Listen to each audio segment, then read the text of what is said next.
in, ladies and gentlemen, to NBR, or as we like to call it around here, Nothing But Rants, the show where I find topics that I'm oddly passionate about and I pontificate upon them. These are not hot takes, but rather takes that I'm hot about.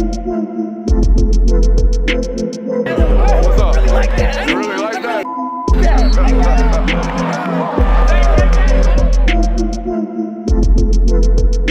Let's shut up and grind some tape. Contemporary. Bro, you really are a Mac Miller No, I'm fan. telling you, like, he's my favorite. He's 100% your favorite? Easily. I can get into it. I'll get into it. You think Mac Miller's got multiple genres? Yeah. This is the hottest take you've ever had. It's not the hottest take. You just haven't heard enough. Well, you did kill Alabama, and you killed Saban like a month ago. Yeah, that's what I'm saying. That's a hotter take. That's a hot take. I'm But the still fact on- that Mac Miller has multiple genres in his catalog, Absolutely. that's not hot. That's not hot at all. Give me his genres. I mean, he's got rap, R&B, guitar music, like Okay, like guitar music. not folk, but like Twang. I'll play you a song Okay. and then Welcome in, NBR. Nothing But Rants, the show where we find topics that we're highly passionate about. We pontificate upon them. These are not hot takes, but rather takes we're hot about. I did a little something this morning. Something that I always do, but I actually took down notes for it so I could bring it to you. But I watched football games outside of the conference and within the conference on tape. And I have film observations. I have national film observations for you today. Little, we know ball around here, a little ball knowing segment to start with you guys. So I watched Texas this morning. I watched that Kentucky versus Florida game this morning. And I watched Ole Miss and LSU's fourth quarter this morning. And I got hella opinions, film opinions. These are not even hot takes. These are actual, quantifiable, I synced it on tape, and I'm here to talk about it, takes today. Let's start with Texas. Quinn Ewers, guys, has always been an uber-talented football player. I think we've known that for a long time. When it comes to elite arm talent evaluations, I mean, he's up there with just about anybody. With regards to people that I have seen throw footballs, or, you know, if you listen to anybody that's seen them all throw, if you listen to a guy like Trent Dilfer, who's, you know, was basically the originator of the Elite 11 and has seen every elite thrower come through that camp for the last, 15, 20 years. If you listen to him talk about it, there's been a handful of these guys. Quinn Ewers has been this since he's about 15, 16 years old. He's been an elite thrower of the football. But the first 2 years of college football for him, they were underdeveloped, to say the least, okay? To the point where last season, there were points where, I think it's been on record, it's been pretty well covered how much weight he's lost, how much considerable weight he's lost. He was almost up to 220 pounds, I think I've seen in some publications last year, and he's down to about 190 pounds, okay? He's lost a considerable amount of weight, changed other things outside of football in his life, during the off season, got closer to God, changed his life, changed all of his priorities. And when you turn the tape on of Quinn Ewers, the first thing that sticks off is the weight loss. I mean, he is a noticeably different athlete in and outside of the pocket, and he's playing like a quarterback that checks off all 5 categories that we go out and seek and search for, or I do at least, with regards to quarterback play. And we talked about this on the local hour last night, and I thought we would apply it to the national hour today because this dude's checking a lot of boxes right now, and a lot of boxes that are going to make him a lot of money if he declares for the NFL draft this year. Let's start with it. Do you have the offense operating smoothly? Texas has one of the most efficient offenses in the sport this year. You take out a Wyoming half that they didn't look necessarily great in. They've played phenomenal, well-operating offensive football and confident offensive football. Do you have all the answers? We talked about this last night. When the play starts, okay, when you walk out to the field, whatever you read pre-snap, can you get the answers from that? And then when you snap the ball and the defense reacts and changes and maybe the post-snap looks different, do you have the answers to that? Okay, do we make sure we have all our outlets checked? Do we know where our hots are? Okay, when we see a pre-snap read, we have our, we know where we're going here. Okay, it changes post-snap. All right, we know where our second half of the progression is. Do you have the answers? Okay, that's what we're looking for. And how do you know when a quarterback doesn't? Okay, tap, tap, tap. Okay, indecisiveness with their decision making. That sticks out like sore thumbs when you evaluate quarterbacks. He definitely has all the answers right now. Do you instill confidence in your teammates all right, by your play, by your persona, by your just general vibe? Do you provide confidence in your teammates? I think Quinn Ewers has not only checked this box, but he provides confidence in his play caller. If you watch the way they call football games, if you watch the way they called that Alabama football game, Steve Sarkisian has 100% trust in his quarterback right now. That is evident by the way you watch them call games. So yes, he 100% instills confidence. Now, this is the one where I think he's kind of lacking. He's picked up the 5th one due to the weight loss. But number 4, are you accurate with the football? If you just box score scouted Quinn Ewers, you would see a career, I think like 62% guy. This year, I think he's at like 66% maybe on completion percentage. And you would think, okay, college football, okay, elite quarterbacks like Shedeur Sanders, okay, elite quarterbacks like Caleb Williams, they're completing 75% of their balls. Quinn Ewers, 66%. If you were to box score scout, you'd be like, not as accurate. And to an extent, you might be correct, but you're not watching. You're not paying attention. You're not studying what they're doing because there ain't a lot of easy throws that they're asking Mans to make, okay? They're driving the ball down the field. And even if guys are running to open grass, and even if Steve Sarkisian is one of the greatest offensive minds in the sport, and even though he does make it pretty easy for his quarterback, they're driving the ball downfield a lot more than other football teams, okay? So the job is a little bit harder. He's being asked to drive that vehicle at a much higher rate of speed, so he might wreck it a few times, okay? So be knowing of that. All right, now the last one that we evaluate quarterbacks off of is can you create outside of the structure of the offense? In other words, are you an athlete? Are you the 11th guy that as a defense we can't account for all the time?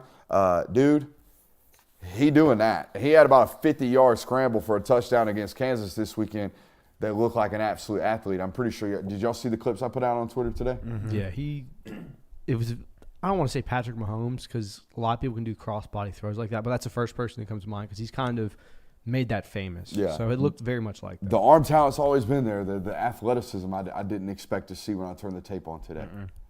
But to be fair, we really haven't gotten to see that much of him until this year. Like, a lot of his career's been kind of cut short. Like, last year, that was the first year where we felt like we were going to get to see a lot of Quinn Ewers.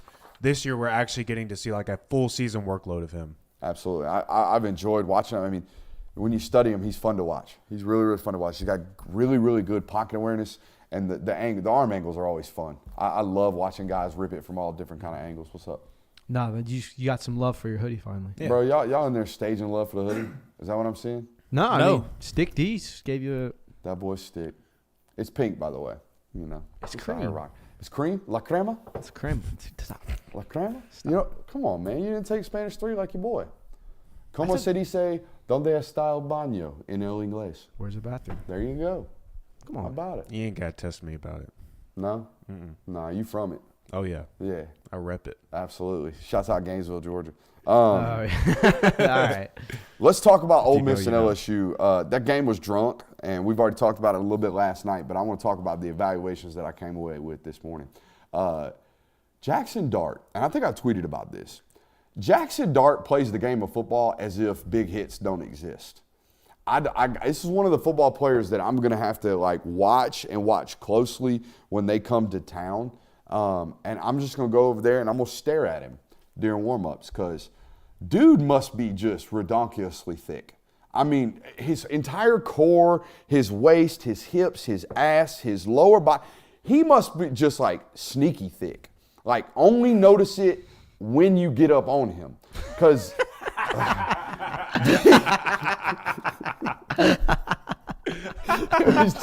it was just getting progressively You were towing the line, worse. and then you just leaped to 10 feet over. It was just getting progressively worse. Because man just gets blown up on film and just gets, hit as hard as anybody you will ever see and just pop right up and just be good. And sometimes he avoids hits, most of the time he does not. And he puts his body at a point of risk where it's nah, he must just not get hurt. If football just must not hurt him as much as it hurts other people. Jaden Daniels is like that for me. But he gets hurt. He does, but And he looks like but it that's hurts. the weird part is that he does get hurt, but he continues to put his life at risk. Jaden Daniels looks like he gets hit by a car, and he's like, oh my God, he's dead. Okay, but Jaden Daniels to me is like Derrick Rose. When Derrick Rose hit the ground, my God, it looked like he fell from the Eiffel Tower. It looked like he fell and got hit so hard. Jackson Dart, I watched 300-pound defensive tackles launch themselves into him, and any other player, it would look catastrophic. And then Jackson Dart, it's just like he just bounces off of him. Yeah. Again, must be sneaky thick. So we're going to have to study him. We're going to study him hard. Ole Miss's staff's going to be like, why is dude over there just staring a hole through Jackson Dart? I'm trying to find out. That's all. I'm just trying to find out. Why is that dude getting up on our guy? Why his man's got binoculars? He's like 5 feet away. Just trying to check out, man. Testing the thickness, coach. Yeah, just testing that thickness, coach.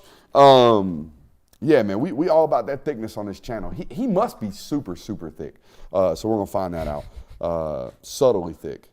And subtly sneaky athletic, too. He hurdled a guy this weekend. Yeah. When I first watched him on tape, I'm like, damn, dude, like he is a naff. Like he is not very athletic. He's about a 4.8 runner. And I just think he just don't look like he's twitchy, but he's got some in there. Mm-hmm. So Jackson Dart, we're going to be studying him hard. I learned that coming this weekend. Also, most importantly for this Ole Miss offense, I think Quinshon Judkins is back. And back to the tune of 33 touches. Now, the 177 yards, that was important to see. But most importantly, I don't think he was very healthy to begin the start season. He was dealing with a core injury. And I think, I could tell where the freshman tape he was one of the more electric football players on the field. The sophomore tape through 4 games was like, he's JAG, he's just another guy. Saturday, he was back to himself. Yeah, I mean, I had the bold prediction that he'd be top 7 in the Heisman voting this year. Yeah. And then, the first 4 weeks go by, I'm like, where the heck is Quinshon Judkins? Core injuries. He didn't just disappear. He's no longer there or anything. But we saw him do his thing this last weekend. I think you could argue that everyone on that Ole Miss offense was back to themselves relatively. Yeah. When you score 700 yards of at offense, will. There are NCAA 14 games where I'm playing FCS Southeast where I don't even put up 700 yards offense. Dang, you get boxed by FCS teams. Chill on me, bro. God, sheesh. I shouldn't have said that. So I subscribe to a service. It's a sneaky service. Yeah, what kind of service? It's a film service. Okay. Keep going. Yeah, you need some more descriptors. It's some football film service. Okay, I thought it was a thickness film service. And for some reason, Charlotte's defense is on there. Somebody's out here studying what Poji's doing. Listener of the show. I don't know what's going on, but if y'all want to watch some Charlotte all 22, I got it. Ooh. And for the love of God, I love all of you. I really do. I love all of you. But to the slappies that come in here and comment and ask where I get my all 22 from, guess what? I'm never telling you. How would I tell you that? I'm never telling you that. So don't ever ask. People ask that all the time. It's like one of the number one questions I get. I did get a bunch of booger DMs today. That's how I know. See, I do these. I leave Easter eggs in all of my content, especially the long ones that I know not a lot of people are watching. And apparently my producers don't watch film studies. No, I watched the film study today. Did you DM me booger on Instagram? I didn't watch today's. So you weren't 45 minutes deep in film study today. That's how I definitely reached the 40-minute clip. I used to also do this 45 minutes. So you did not wait because I told people that watched film study today, if you are watching to this point, DM me booger on Instagram. DM me the word booger. That's it. And I had all kinds of Instagram DMs today, booger. You guys didn't watch. That's why you didn't DM me booger. I didn't watch. It's fair. It's fine. That's not what I'm saying. I was writing show notes. Again, I'm not criticizing you for not watching it. I'm just telling you I leave Easter eggs in my content. And here's how I learned this. Okay, here's how I learned to do this. When I was in graduate school, we would have teachers that would make us write 15, 16-page case studies. Okay? And I would know for a fact, there's no way this slapdick professor is reading this. There's no way. I'm like one of 27 kids in this class.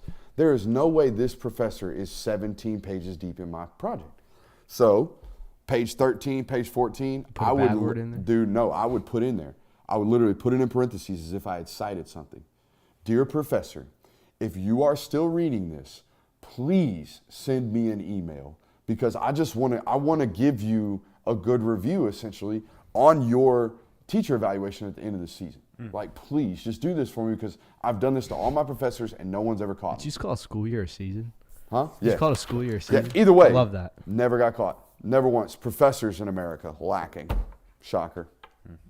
Hey, where do you get your all-22 film? We had another SEC football game that didn't make a whole lot of sense this weekend, and it was Florida getting absolutely boxed by Kentucky. And I'm going to tell you this right now. I talked about it on NBR or on TTD.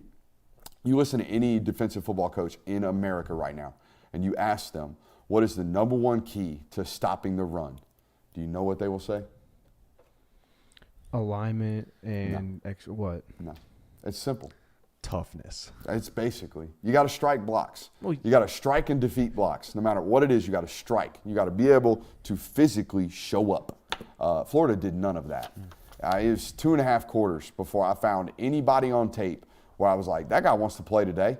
They woke up for a nooner at Kroger Field and just got absolutely bull raced, okay, by a team in Kentucky who, that's all you have to do. If you do anything against Mark Stoops, you got to show up and be ready to punch. That's it, okay? And if you can survive the first couple ones, the comments got y'all. Strike blocks.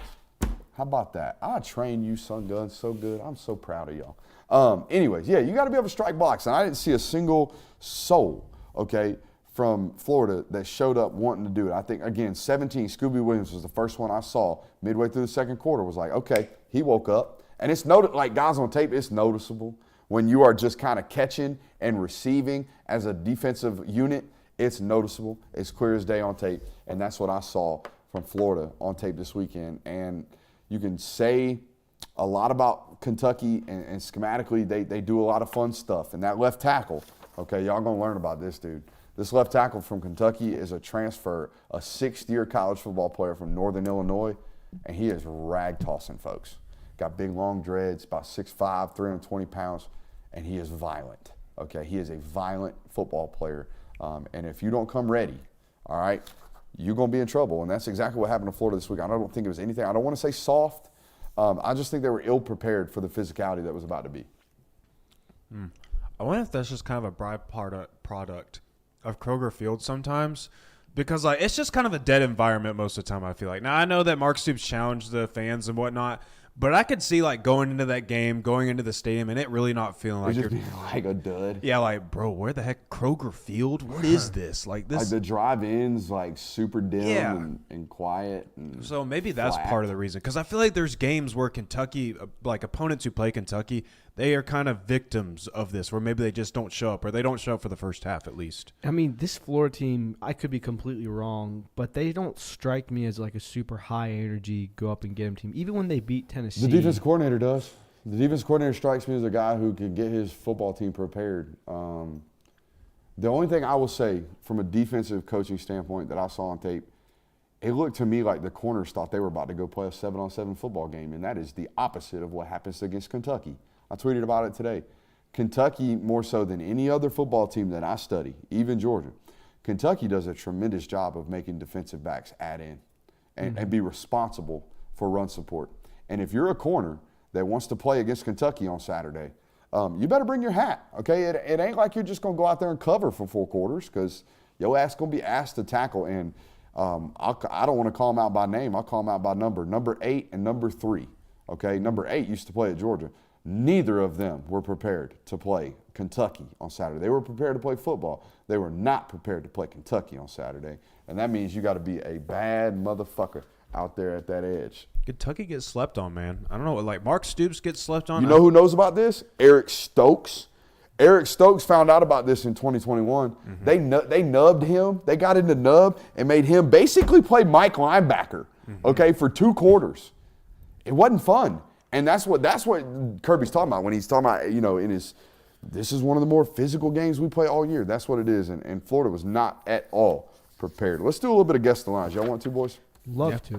Make sure you're hitting thumbs up. I see a lot of people showing up, and this is a byproduct of what we are and what our brand is. Our brand is the Georgia Show, okay, and we're branching into the national content. I stand by the fact that I think we do some of the best national analysis that is available. So make sure you're telling your friends about this portion of what we're doing now, right? Not all of your friends are Georgia fans, okay? Some of your friends might be Florida fans. Some of your friends might be Kentucky fans. Some of your friends might just be college football fans. Send them our way, okay? And I think we need to do a better job.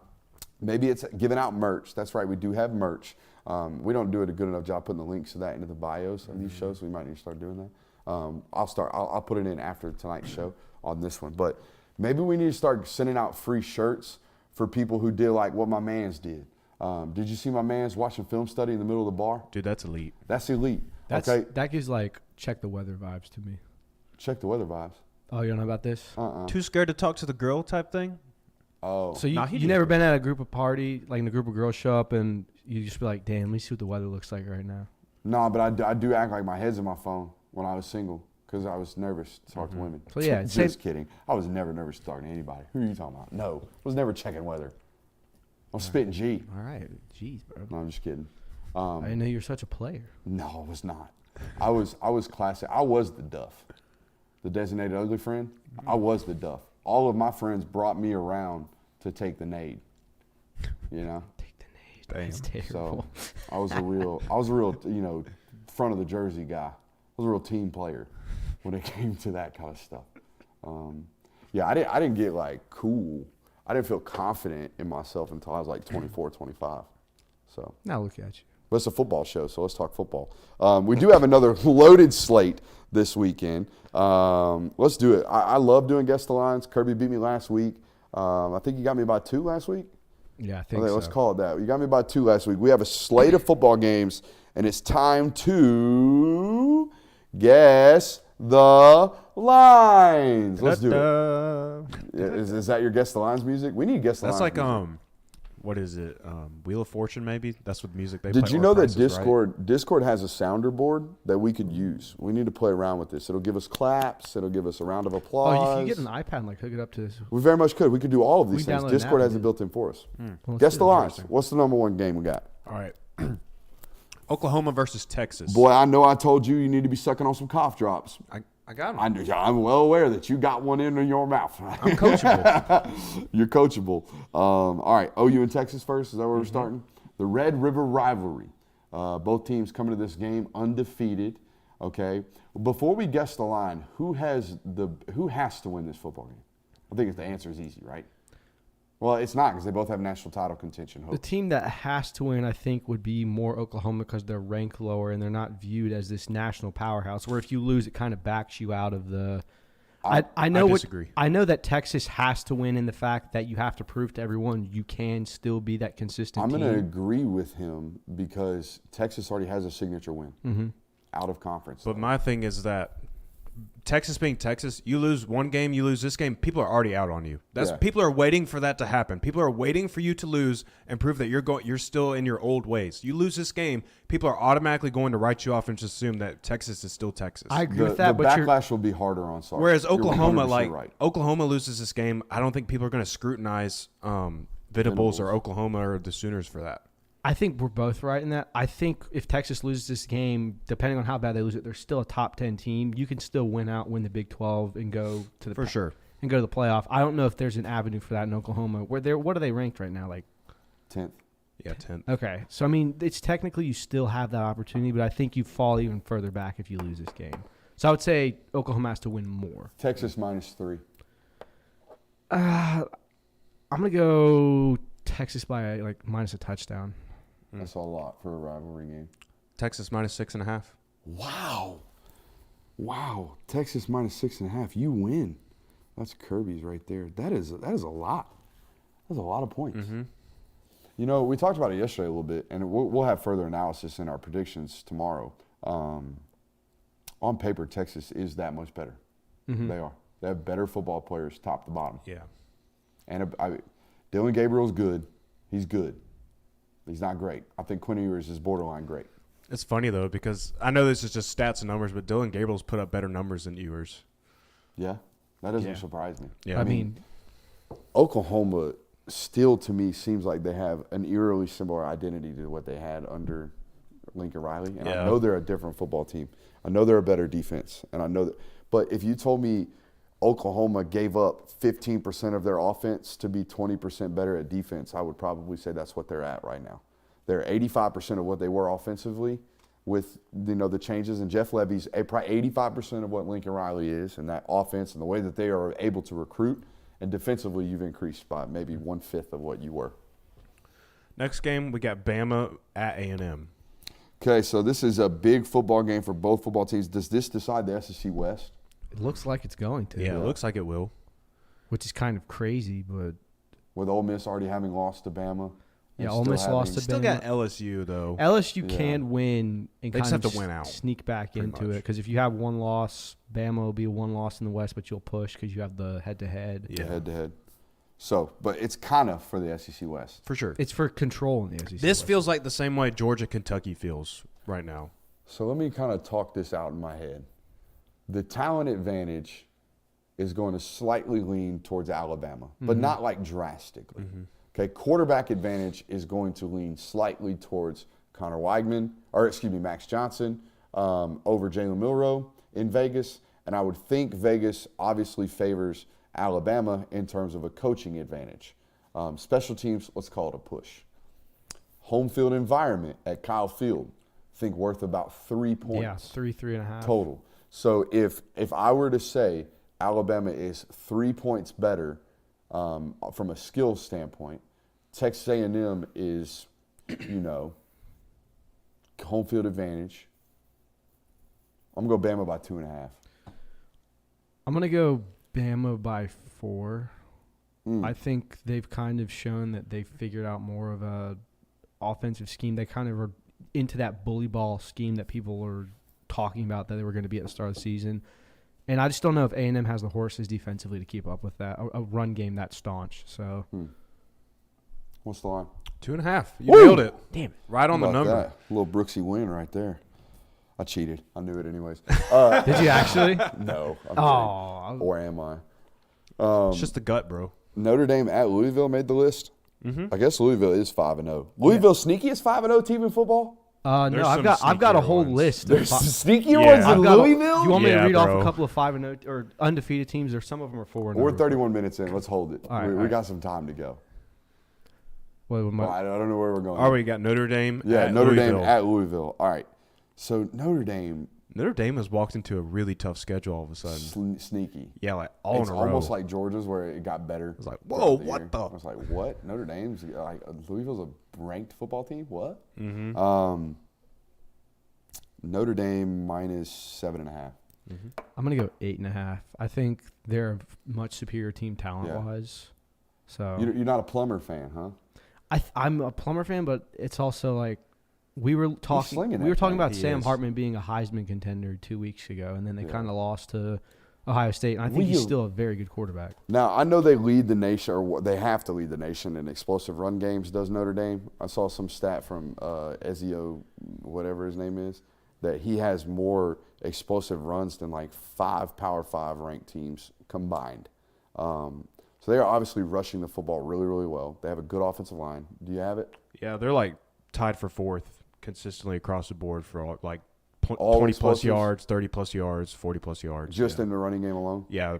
Yeah. So they're one of the more explosive football teams in all of college football, running the football. But you brought Sam Hartman in for a reason. I want to see you let him cook. Like I think we saw in that 2-minute drive where he's the only options. They're pretty damn good options. He makes good decisions with the football, and it's not like you need offensive help here. But I think check their red zone efficiency. I would imagine as a quarterback when we're moving the football 20-20 with the legs, and then we no longer can run the ball in the box, and now you're asking me to throw the football into tighter windows. Like, that's a hard job. That's a really, really hard job to do, to say, all right, 20-20, we're not going to use you. We're going to lean on the run game. And then when we get in the box, we're going to ask you to now start throwing tight window throws. What are their red zone efficiency numbers? They're 58th in the nation for red zone conversion rate, 85% score rate. Let's see, a touchdown rate 76%, field goal percentage they're at 9%. They've made 9% of field goals? Or I think Or that's they're just seven how for their field goals, their 9% conversion field goals. rate in the red zone 9% are field goals. Yeah. So sounds like they've turned the ball over a few times in the red zone. as Sounds well. like it, yeah. So yeah, that would support my theory there that you're asking a guy to not work most of the time in between the 20s when yardage is really, really easy to gain through the air. And then you're asking him once we get in the box to now take over. And that's a really, really hard job. Let him be a little more balanced in between the 20s. Yeah, I agree. So what do you have for the line? I said 7.5. Yeah, you said 7.5. 8.5. That's right. I think Notre Dame's 10 points better than Louisville. I think they get a 2.5 point or a 1.5 point home push advantage. just because What's of the home line? field. Well, apparently it's more than that because it's 6.5 Notre Dame. So you take the point. That's a dub for the Beezy. Next up, we got Maryland at Ohio State. And not a great slate this week, huh? Don't say that. Don't It's sleep not on it. horrible, Not to be honest. horrible. There's ranked matchups. It's just not like headlining ranked matchups. Don't say it's The a head bad shake, slate. man. The head shake. That is a disrespect to college football. To be I'm like, ooh. There are quite a few top 25 matchups this Watch, week. the top 10 team's going to lose this week because you said that. That's what we want. We want chaos, dude. Yeah, but I'm saying that's why you can't be like, oh, this is a bad slate. I want hectic. I want chaos too. Yeah. Yeah. Maryland's 5-0 as well. Did you know that? Huh? Terps, baby. Terps That are boy 5-0. Talia? Talia's 5-0. That boy Talia. It doesn't matter. Though. Ohio State's going to beat them by 3 scores. I got Ohio State minus 17. I was going to say 17.5. Brooks takes it's 20. Bro. Hey, We've been man. very close on We it. have been. Yeah, We're pretty good at you this guys game. have been guessing well. We're pretty good at this game. We're gamblers. You know what I mean? We're not good at gambling, but we gamble. LSU at Mizzou. I'm with you on the Ohio State game. I think they smoke them. Yeah. They've pretty much handled Maryland the last handful of years. But you know the what? exception of 2021. Maryland is one of the few teams in college football right now that has a top 15 scoring offense and a top 15 scoring defense. Look at you. That's why you're the stats guy. Don't That's matter. right. Don't matter. Yeah, I don't think it's going to matter either. Ohio State's defense is scary good. For sure. It's getting there, man. I think I think talent, like guy for guy, I think they're better than Michigan. Michigan's stats defensively are crazy right now. But when you talk about draft assets, Ohio State, man, they got some dudes. Yeah, let's guess the line at LSU and Mizzou. What's going on to that one? Yeah. You got any preface thoughts? I don't know if LSU's defense is that bad or if Ole Miss's offense is that good, if it was a combination of both. But I do think their offense is going to be more than enough to hold off Missouri. I think we can pretty much confirm that LSU's defense is poo-poo. Yeah. Not great. It's pretty bad. We can confirm. Yeah. They gave up 40-plus to Florida State. Yeah. They gave up 31 to Arkansas. They gave up 30 to Mississippi State. Did they not? Did Yes. Mississippi State crawl back in that football game late? Within 17 points? They might have 20 reached points? high 20s. I don't know if they Okay. eclipsed 30. But LSU's a bottom 75 Yeah. Probably. scoring defense right now. We know for a fact LSU can't stop people. Let's look it up. So we know that. But what we don't know is Missouri good? I don't know. They're Brady. Guess They're what? undefeated. Guess what? Missouri's also 5-0. LSU's 108th in scoring defense. Right Holy hell. Fire the DC. Fire him now. Fire Brian Kelly. Fire him now. Let me coach the defense the rest of the year. That's Holy stinky. smokes. now. Yeah, that's bad. What do you have for the line? I want to get back to Missouri. I don't know if they're good. I know they're good at throwing. find- I know they're good at offense. That Brady Cook Luther Burden duo Is is Brady looking Cook pretty 100% nice. healthy again? I know he's banged up for a couple weeks. He looks to be. I haven't heard anything about him being hurt. Playing through some injury. Is Missouri good? Missouri's one of those teams where it's like they beat a okay Kansas State team on a last-second field goal, and other than that, you really don't know what this team is. Yeah, he looks to be 100% healthy. There's no like latest injury news All on right. him. I got LSU favored by 3 only in name and in principle alone. The real question is, what is the over set on this football game? I bet it's set at 72, and I would take it. I'm going to go LSU 5.5. I would put the over at like 65. LSU minus 6.5. There What's you the go. over? I do not know. I can Let's find find out that real now. quick though. Yeah, I bet it's north of 67. Hey, I got it. So I bet Kirby wins that one in totality. Our last game on slate, Syracuse at UNC, and I'm gonna tell you, I ain't got a damn clue. But I did this because UNC is also an undefeated team. not shockingly, they got through South Carolina. They Syracuse haven't was played close anybody to else. being undefeated still too. North Carolina hasn't played anybody, have No. they? App It's State. South Carolina and nobody. App State. South Carolina looking like a nobody. Pitt. Pitt's bad. Pitt's not great. Pitt's this not year. good. The over-under, by the way, 64.5. Take it. I said 65. Take it. They're going to score 100 points in that football game. I'm with you on that. Take that. All right, Syracuse, UNC. UNC at home. I got UNC favored by 6. I'll do. UNC has trouble going undefeated, and I feel like Vegas knows that, so they're probably going to fade them a little bit. I'll go UNC 4.5. UNC -8. Damn it. I smoked you this week, dude. Tough week for you, Curb.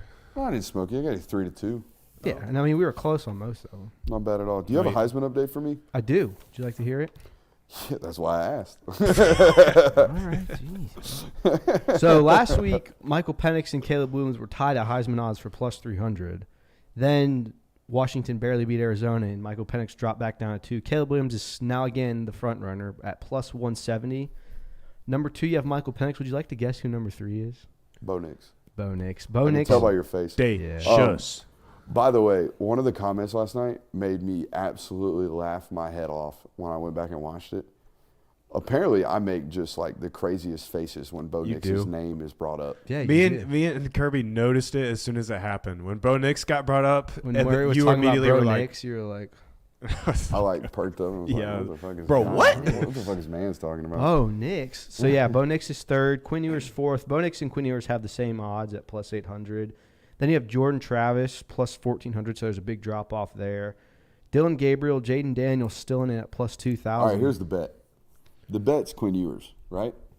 The good money bet. Good In my value. opinion. You got good odds still for a guy who you know a quarter of the, or a third of the way through the season is performing well. Quinn Ewers or Bo Nix are like your best values right now. Bo Nix. Then after Jaden Daniels, it goes to Kyle McCord, Sam Hartman, J.J. McCarthy, Tyler Van Dyke. Travis Hunter's still on the odds at +15,000. Brock Bowers not available. Brock Bowers is +6,000. So Travis Hunter right now is ahead of Brock Bowers? No. Okay. No. For whatever reason, Travis Hunter's like listed on these odds. He's +15,000. Brock Bowers is +6,000. Okay. So I think it stops going numerical order afterwards. Drake May +3,500. What is Bowers on pace to have yardage-wise? I think He's on pace for like 1,115 in 14 games. That's in 14 games. Well, that's when the Heisman will be voted on. It's actually in 13 games. So He's he's probably they'll get to see championship weekend. They'll play the so SEC 13 games. So games. 13 They'll play games. the SEC championship. so he'd 12 be regular like 12 right- regular season games plus your SEC championship. right now he'd be just over 1,000 in 13 games. Yeah, he needs like 1,300. He's 1,300 to be. If he there. gets like 1,300 total yards, That's what I'm saying. yeah. If he gets to 1,300 total yards, 15, 16 touchdowns, he's in New York. And then he needs like one of the Auburn games late in the season again. No, He needs two more Auburn He needs games. Auburn games every week. That's what I'm telling you. Yeah. He needs to average 100 yards a game.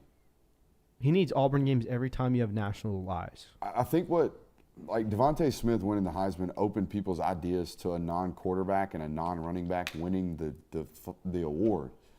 But, guys, do y'all remember what Devontae Smith did that year? It was stupid. Devontae Smith had like 1,600 yards, I felt It felt like that every time he touched the ball, it went to the end zone. He had games where he had like 270 yards. Yeah. Okay, It was so stupid. There are different levels to this shit. If Jordan, and that's the thing, I think, I'm not saying Alabama wanted Devontae Smith to win the Heisman, but Alabama wanted Devontae Smith to have 200 yards every week. They prioritized it. They took shots with him. They did things with him to make sure they were explosive via him. Okay?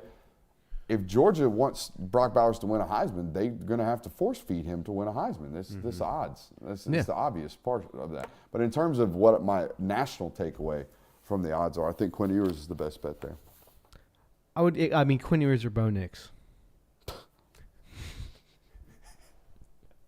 You just can't help it. I can't. It's tough for me to swallow that every single time we talk about it, just because of the inconsistencies. And I don't know if I'm a lot like Kirby in this sense, and Saban. I don't know if I would ever allow a quarterback to put me at that much risk to turn it over, like he does to me. Now, the Oregon fans will listen to that and they'll be like, "Well, Brooks, he's done a good job of protecting the football." Yeah. Yes. He has. Heisman worthy. Surprisingly enough. You know what I mean? He's figured it out. He's having fun. He's having fun? Oh, this man doesn't get social media. He's having fun. Football's not fun. Football's fun, huh? Football is fun. You're not about to team up against me for this. You know what I'm referencing. I was just playing in the bit. Nah. What are you referencing? So, for like 3 years, after Bo Nix's freshman season at Auburn, there was someone that said, and I don't remember the exact quote, if you would pull it up for me, but it was basically some sports analyst was like, I think Bo Nix is a dark horse for Heisman. He's got the system. He's having fun. He could be a dark horse for Heisman. And so now, like, obviously Bo Nix flamed out that year. And so now every time Bo Nix gets mentioned, people talk about, people use that quote to describe Bo Nix. And so now it's just basically gotten shortened down into he's having fun. This is the year. Bo Nix has improved so much under this new offense. He's focused. He's having fun. I wouldn't be surprised if he's a dark horse for the Heisman. Who's that? Trey Bruce, April 17th, 2021. What the fuck is Trey Bruce? Heck, I don't know. Not to take a shot at Trey Bruce. I don't know who Trey Bruce is. Trey Bruce, like Now. 4 years ago, was like, Get deleted. Bo Nix is a dark horse for Heisman. And now it's just caught on as a meme. Here's one thing I will tell you about Bo Nix. He has legitimate arm talent. Like, legit. When the ball jumps, he does fun things with his arm angles. He does all kinds of stuff. But There you go. Now you're leaning into it. yeah, he has fun. But he's not very fun for me to watch as someone who values the protection of the football. This is the year, man. This is the year. Hey, Bo Nix might win a Heisman. I mean, year 6, it would be very Jason White-esque. Do you guys even remember Jason White? I remember the name. I don't remember watching him. Jason White had the hairline of a 40-year-old football coach. Where did and he play? He was 27, I think, when he won the Heisman. Oh. No, you're thinking of Chris Winkie. No, I'm thinking of Jason White, the Oklahoma quarterback that won the Heisman in like 2000. Okay, Jason White played with Adrian Peterson. He wore number 18. He was a 6th-year senior that won the Heisman. I do remember that. He was the first ever medical redshirt that I ever remember being a thing. That actually was like something. Yeah, Jason White, the Oklahoma quarterback to win a Heisman of all people. Do you want to hear some more teams that are 5-0 that you? This is a segment I was not prepared for. So how can we do this and have fun about it? Maybe give me a real one and give me a fake one and make me decide which one's the real one and which one's the fake one. Oh, damn. Play a little Guess Who. I would have to think of teams that you don't pay attention to. Like give me mid-majors. Like if Troy's 5-0 right now, I don't know. I don't know if Troy's 5-0 right Exactly. Right. So that's what I'm saying. I'll So help try you out to a do little this. now. All right. I'll give you the first one. The Liberty Flames. Okay. Damn it. I forgot a fake one. Or the Liberty Flames are Louisiana 5-0? Raging Cajuns. Well, he just told me the Liberty's a 5-0 team, but this is the new game we're playing here. Okay. So Yeah, all right. get Well, your- how is collect this your going to work? thoughts. Because if you're the only one reading them, then, like, he's going to know. Like, you know what I'm saying? Like, if I'm just always giving the fake Tuesday ones. shows, baby. Y'all They be riff getting for you. like 2 Tuesday and minutes and Wednesday I'll shows. They be getting us.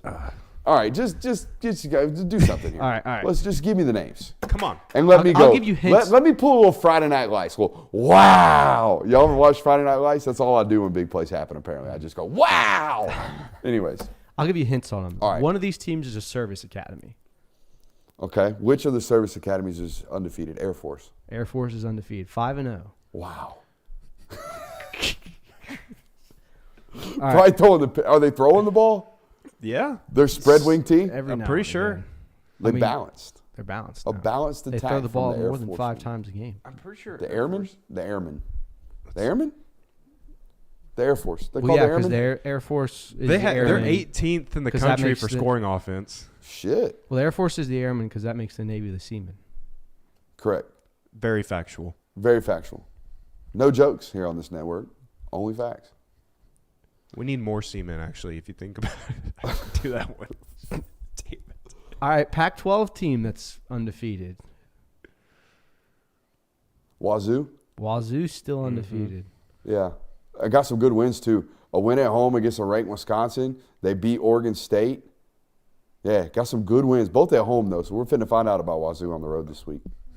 This team's kind of not well known, but I'm kind of surprised they're 5-0 too. Let me see if I can think of a hint. One of the best receivers in the NFL played there. and an NFL starting quarterback played there as well. Oh. Give me a conference. What is it? The MAC? Yeah. The MAC. I think it's the MAC. It's either the MAC or the Mountain West. Shit, I don't know. Fresno State, 5-0. Oh, I did see that. They're ranked. They're ranked 25th in the country this year. Good for them, dude. That was always one of my favorite. Shouts out to Derek Carr and Devontae Adams. That was always one of my favorite teams to pick for like Road to Glory and NCAA 14. Is it because of the V on the back of the helmet and because they're a fellow I don't know. Bulldog? Just kind of dope, I guess, like jersey wise and whatnot. Chat beat me to it. Other than that, it's Louisville, Maryland, Washington State, Kentucky, Missouri. Those are all teams I was like, wait a minute, they're 5-0. We kind of listed all the others earlier in the show. Yeah. So Yeah, Missouri being 5-0 is a shot. Yeah, for sure. Just because of the Kansas State win. But 4-1 was written on the board. Yeah, that is a possibility. could Missouri win the East? Let's not get too crazy now. Whoa, buddy. If you want pure chaos, if you're someone who wants nothing but chaos, Kentucky beats Georgia Saturday. Missouri beats Kentucky. Missouri can then lose a game to Georgia theoretically. It's not crazy. I think more chaos would be Kentucky winning the East. No, Kentucky and the Stoopy. That boy Stoops. Yeah. Missouri's been to a SEC title game more recently than Kentucky. That's true. Facts. Guys, Kentucky's never been to an SEC championship game. Now they have. I'm going to put it right now. Stamp it. Never happened. Never happened. I think so. Never, ever. Not even if I'll there's a fact fire. check you. How about You're Lou? wrong, by the way. Navy is the midshipmen, not the seamen. They are seamen, but they are named the midshipmen. Yeah, but with like, you don't call Air Force. They are the men airmen. who live at sea. You don't call Air Force isn't the airmen. They're the They are Falcons. the airmen. They're the Falcons.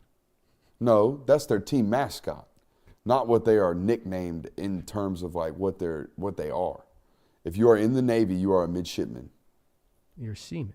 No, you are a man who lives at sea, but you are a midshipman, just like you are an airman. You're mid what? A midshipman. That's not very nice. You're mid shit, man? Speaking of, I don't know where I would transition this, but did you see the Lou Holtz being petty? Bro, I love that Lou Holtz is still out here in the college football world. I love that. Because Did you see what he did though? Well, I want to tell you what I love about Lou Holtz first, Go ahead. and Mark May. I think the college football final and the Dr. Lou segment, Dr. Lou, it's Dr. Lou. I missed that. I think Dr. Lou was the best segment on television, apart from Todd's Taste of the Town, which Todd's Taste of the Town made a comeback. Todd's Taste of the Town made a comeback on college football shows everywhere, it made me happy. But Dr. Lou, and when him and Mark May, and they used to have Reese Davis up there doing, he was the judge. He was the judge. Yeah. Holy shit! That was like the first take before they like went overboard with it. Dr. Lou invented first take. Dr. Lou was the first take. I like that. And he's like, Mark, you're just not listening to me, man. These guys out here are playing good football, man. Give them a helmet sticker, Reese. Your Lou Holtz impression is perfect. Your Larry needs Larry work. needs work. The commenters let me know. We're not happy Shit, about they were that not one. happy But no, did you about see what he did? No. So obviously you had the whole bit where Ryan Day was like, "Where's Lou Holtz old ass at?" This is a tough team. Football team. This is a tough team. So Ohio State had a bye week this week, right? Yeah. So Lou Holtz in his, I think it was AP rankings, I'd love to where Lou Holtz is right now. he moved him down 5 spots after a bye week. I love petty 86-year-old men. That's didn't clap back, didn't say any shit, didn't go like on Pat McAfee and talk shit. Just moved him down 5 spots after a bye week. That's so gangster. It's a tough team. Just imagine Lou Holtz waking up Sunday morning, pouring his coffee, getting the newspaper out, reading it, and then he's like, "What the heck? I'm out here catching strays on national TV for Ryan." What Lou Holtz said about our team. We had one bad half. One bad half. Your Ryan Day is good too. It's a tough team. It's a tough team. It's a tough team. It's a tough team. Golly. What was even funnier about that Ryan Day explosion was he carried it into his post-game presser. So he had time to spit in the face of that poor Jenny Taft or whoever that was for him. It's a tough team. He had time to go from that to go talk to his tough team, go talk to them in the locker room, and then address the media afterwards. And he was still going after who Holtz. I love what this is Ohio versus everybody. It's always been Ohio versus everybody. Well, I mean, you have to. I mean, he probably went into the locker room celebrating and was like, what the hell did I just say on live TV? So you have to double down at that point. You can't triple. You can't be like, hey guys, I'm sorry, I didn't mean that.